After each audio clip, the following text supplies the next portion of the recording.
Hello. Thank you. So this is Fokianou, number 24, in the centre of Athens, as you've seen. And I'm welcoming you to the exhibition that we've had here with Iliana, who's close by, but present but not visible at the moment.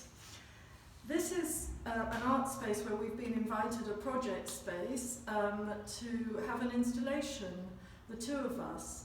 I was in England and Iliana was in Athens, and she invited me, and I didn't see the space till I came with my work. So I'm just going to quickly take you around because I had to kind of mentally imagine it, but also I responded to it emotionally. I responded to Iliana's work, some of which you can see here in the hall. I should say also that this flat has been used for projects for the last 4 years. It's an empty flat in Athens, and I like the idea of the emptiness. I'll take you into the room that is mainly my room, but has an intervention from Iliana. As you can see, what we can't reproduce in any other place is this amazing light, this Greek light, which actually makes me see all the works that are here, which originated, some of these originated in Florence, they travelled to Barcelona, they've been down to the south of Italy in Matera.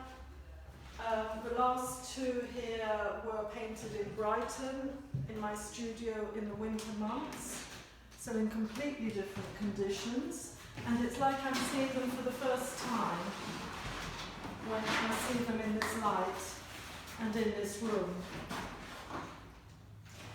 But first I'll also, before showing you these works and looking closely at them, why I gave the title Shifting Spaces to this exhibition, because that's what the title is, and in Greek it's Metatopisis. I was thinking about Greece at one end of Europe and England at the other end of Europe, and about the fact that as people everywhere in Europe, we're having to change daily our attitudes to the world in which we thought we were living very, very quickly, especially to the idea of Europe for us in England. And having lived and belonging in some way to other countries, I lived in Italy for 16 years, and it's one of my homes in my heart. And Greece is where I was born, but I've never really lived. I was a baby when we came. I felt this very strong desire to accept the invitation from Iliana, who was going to be exhibiting in the other room. Now, spaces and attitudes to space are also something that connects Iliana and me. What I knew about her work was that it had to do with walking through the city and tracing both her own personal biography through it and, in a way, memories of the city being Athens, and its inhabitants. And as I respond to that very strongly, because I wonder where I belong sometimes, and in the end where we belong, I'll show you, is in our work, in our artworks. This, for instance, is a work that unites 3 cultures and 3 countries, and I made it for Fokianou. It's one of my Secret Gardens works, which originated in Florence in 2001, with an English text about gardens, about all the ideas associated with gardens that make us think about continuity, about rebirth, regeneration, but also about finding spaces in the heart of the city where we can find solace. Which also relates to these column works. Now, when I knew that I was going to be working on an exhibition here for Fokianou, I wanted to bring existing works, but also to create these new works. And so I took some of these original Secret Gardens works, which have travelled, as I've said, to various European countries. This is my text in English on gardens, with botanical illustrations. It's a kind of scroll, a paperwork, an artist's book. I've variously called it all those things, with in the centre a particular point in Boboli Gardens in Florence, which was the green area where I would go to read, to walk, to paint. Well, after I'd done the first one of these books, I found that I really loved the kinds of shapes that it would go into. I started to see it as a sculptural work. So the ones that followed, I saw the possibilities of using different flowers. I used the same text, but used different flowers. And the same image, but again painted each time anew. And so I created garden rooms, which echo the kind of garden rooms that you get in Boboli. These kind of private spaces, which are both social and private, and very much reflect Florence as a city which is both closed, but which you just open or half look through a door and you can see a courtyard with a garden. And so it's a city that both closes in and opens out in unexpected ways. And these ideas of cities and their shifting spaces very much underlie the way I've been looking at the evolution of this exhibition and even how it can be presented in this room, which, as I say, I saw for the first time when I came here the day before the exhibition opened and had to improvise an exhibition because there was no furniture. I had to, in my mind, think of different possibilities for it. As I was saying, this particular work, there are 4 of these different ones, I actually rewrote my English text in Greek, and this was a first for me. I started by by translating, and then found that a translation wasn't enough for me in Greek. I woke up one morning, after I'd been looking at Greek dictionaries, thinking about how to translate things. I woke up one morning and monomias, as they say in Greek, in one go, I wrote a text in Greek about my first garden. Because I did have a first garden, and that was planted when I was born by my mother in a very arid, nondescript area of Athens, just in the month that I was born. And it was a garden that we left because we went to England, but to which we returned in the summer, so I also have more memories of watering plants there, and golden memories, as you only have in childhood when you leave a dark place, which was England in the winter, to go to a place that was full of light, like this place, in the summer. And so I wrote this text as a new text for Greece, which was also like a new part of me unfolding in this Greek environment. And having written this Greek text, I went to Florence to run an art course, because I go back regularly. And in Florence, I painted the flowers. Here's the Florentine iris, the flowers that relate to Florence. And in Florence, I made some new paintings. This is looking down onto the city of Florence with the Duomo there and the Piazza Signoria, down from the Rose Garden on the hills just under Piazzale Michelangelo. That was one of the Florentine ones. This one, bigger work, which has flowers from an English garden, the garden in London. It's got hellebores and Daphne bolua. But I wanted to complete it in Florence, to the place where I go regularly and run art courses, at Villa Il Palmerino. And this is from the gardens of the villa, looking across through olive trees towards the hills of Fiesole.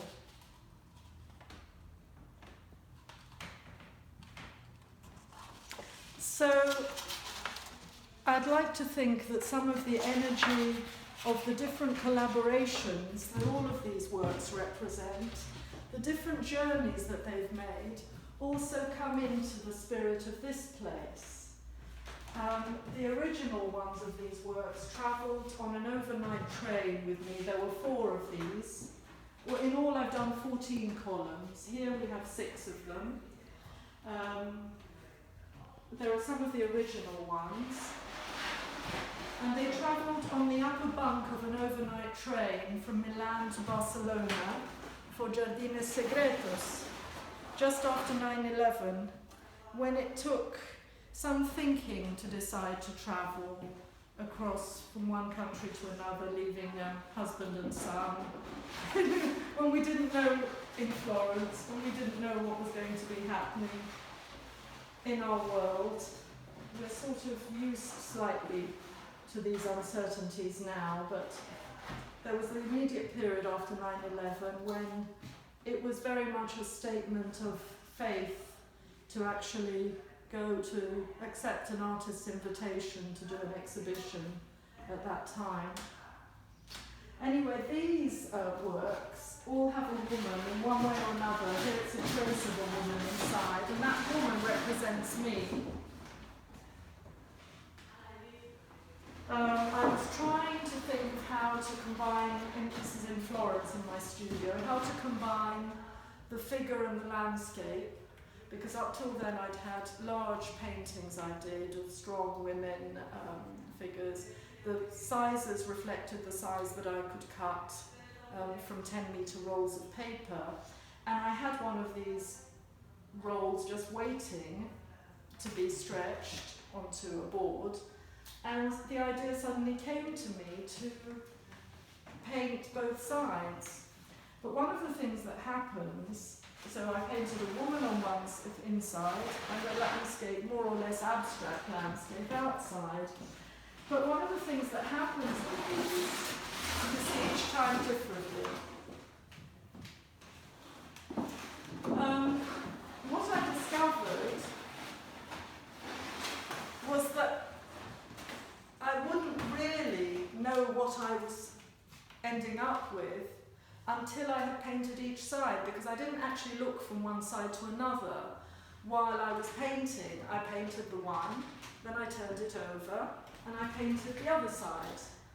And that is also quite exciting because they only come together at the end.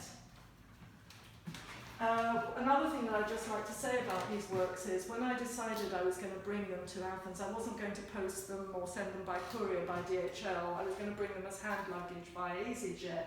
So I took a cylinder, a hard cylinder, and rolled one inside the other as thinly as I possibly could. So these in the end were as thick, that sort of diameter. EasyJet didn't allow, well, it wasn't EasyJet, it was Gatwick Security anyway. They allowed it through, but as hold luggage, and they arrived. And they expanded here, and you can see them here. But at one moment, I didn't really know if they were going to arrive or not. And I would have done something with the other works. I brought other things, such as this work on papier non tissé, which it has a figure in there, and again it relies on the light coming through to animate it. But it also, we're not opening these windows now because the wind will blow those columns over. But it moves beautifully. Well, you can see a bit how it moves in the light. So again, another aspect of what I want to do is to explore this notion of lightness, not just light in terms of weight, although these works are very light. My whole exhibition weighed 4.5 kilos. And these roll into a very compact little thing that I can put in a shoulder bag, a small shoulder bag. But also lightness in what Italo Calvino, the writer, calls lightness in the sense of a kind of flexibility of being, a lightness of attitude that will help us maybe through art, through writing, through the creative process, helps us to deal with the problems that we have in our world today, a lightness of being. I'll just quickly show you these works, which are my Fragile Balance photo etchings, and this work, which again I brought as a supplementary work in case the others didn't arrive, Our Legacy of Shame, which was actually for a Barcelona exhibition on rubbish, and where I used fabrics which would otherwise have been thrown away but which have intense personal meanings, to create this work which also relates to the world that we've created for our children. When we think that what we're doing, this is a pregnant woman based on my own self-portraits, charcoal self-portraits when I was pregnant, expecting a baby with all those hopes for a beautiful life, Garden of Eden here, kind of idea. Little room painted pink for a girl, blue for a boy, nice toys and things. And the reality for this little girl who's so smartly dressed going towards her school, she looks about to be about 7 years old, the reality that we've created is not a Garden of Eden, but a garden of rubbish. And this idea of these two parallel worlds that intermingle is then explored in these photo etchings, which are all unique, where I've transferred the image of the little girl. She's walking over the rubbish bags, but they've been turned into the stones of a Japanese garden. And I've also included photographs that I've taken in various gardens in England, Tatton Park, the Japanese garden, and Sissinghurst, and so merged these two worlds and called the series a fragile balance. The fragile balance, which in Greek is I found out the Greek word, but I can't quite remember it now. So they somehow fitted into this whole garden idea, which, something that I omitted to say, another idea behind these columns and the woman inside this space, comes from Andrew Marvell's poem, 17th century English poet Marvell, who wrote a poem called The Garden, and at one stage talks about the feeling that we have when we leave the world behind and merge into this green space. And there's the phrase, annihilating all that's made to a green thought in a green shade. Annihilating all that's made to a green thought in a green shade. And I have a lovely anecdote about this. One time I had a few of these columns in an exhibition at Burke House in Hampstead. A little girl wandered in. She was on her own, and I had my video camera there. And she reached this level of the column, and she was just sort of looking at it. And I said, it's all right, you can look inside. And I started telling her about the woman inside and about Marvell's poem, and I quoted the line. And she nodded in a kind of wise way and said immediately, just on cue, as if it had been rehearsed, I know, it's like when I was up at Ken Wood and I was sitting on a bench looking at the clouds, and then they called me. And it was exactly like that, with that space, looking at the clouds, and then they called me. And I asked her how old she was, and she said 8. So that was really a gift, but it goes to show something about how art can cross so many thresholds. I'll just quickly take you in here. This is the in-between space between Liana's space and mine, the hall. I haven't shown you, these are some of Liana's works, which relate to her wanderings through the city, as I said initially, but aesthetically seem to create a kind of balance with the other works in this room. Here I've got some of the texts. I created this on the day, a little installation with texts in English, Italian and Greek, which take some of the phrases, my words, from my books and writings. And here I have some of the artist's proofs. They're all, again, unique photo etchings from the Fragile Balance series. And I wrote out in English, the first one, in its, what's this one? This is in Spanish, Jardines Secretos, in Italian, and then in Greek, the 4 texts of Secret Gardens scrolls. And so again, bringing different countries together and different worlds. And I'll just take you through here for a quick look. This is a little corridor in this flat, Iliana's work here.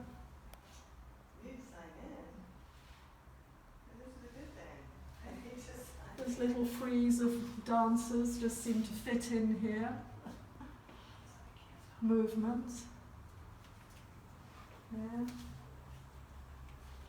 Iliana's beautiful room with the work. She was saying something a little earlier about how these works are like a sort of self-portrait or biography, because the lines relate to her own personal histories and they're taken from pavements outside buildings in Athens which are part of her own history, such as her grandmother's house or where she lived earlier, that sort of thing. But I don't want to say too much because it would be for her to talk about her work, except my own relationship with it, which was just through our correspondence mainly. I didn't actually see the works physically until we brought our exhibition together and our installation, and I think that it works very well. I don't think it needs to be explained so much as kind of understood by walking through it. And there's just a little corner, a little Florentine corner here, which shows Palmerino, which I talked about earlier, and so it brings Florence again here, Florence and Athens. And again, space is changing all the time, which, as you can see, Iliana's work is also a mapping out of our presence in space, walking through the city, whichever city it is.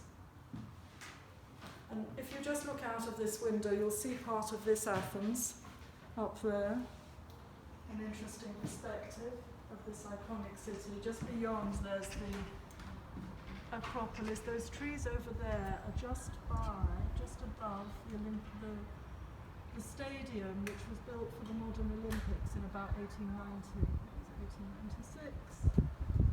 And so this is both a very ancient place, a place that's constantly changing, and a place that's constantly shifting and welcoming, I hope, people from everywhere. So thank you for this, and I hope that this gives an idea of our exhibition, which ends today.